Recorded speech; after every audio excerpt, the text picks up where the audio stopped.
May bagong panukala sa Kongreso na tiyak na magpapasaya sa mga estudyanteng on-the-job training o OJT, ang Interns' Rights and Welfare Bill.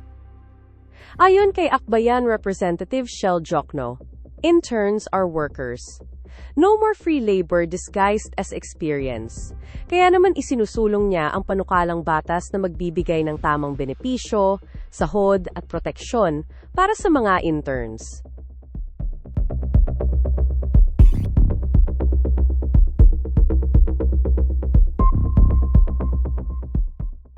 Narito ang ilan sa mga pangunahing probisyon ng panukalang Interns' Rights and Welfare Bill.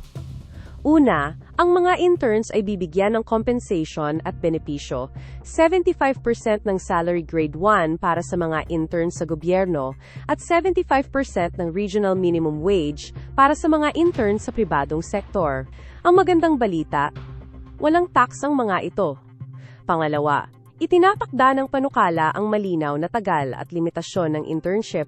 Depende sa uri ng industriya, kung ito man ay nasa gobyerno, non-technical o highly technical field. Pangatlo, may nakasaad na required rest period. Kinakailangang may 8 oras na pahinga sa pagitan ng bawat shift. Pang-apat, may karampatang bayad ang interns kung sila ay papasok sa holiday o weekend.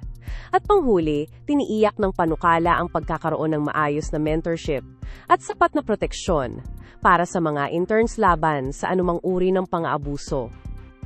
Suportahan ang Interns' Rights and Welfare Bill.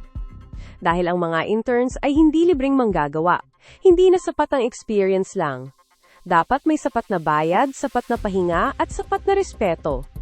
Para sa updates, i-follow si Attorney Shell Jokno at Akbayan Party List sa kanilang social media accounts. Mag-comment ka sa baba tungkol sa iyong opinion sa video na to.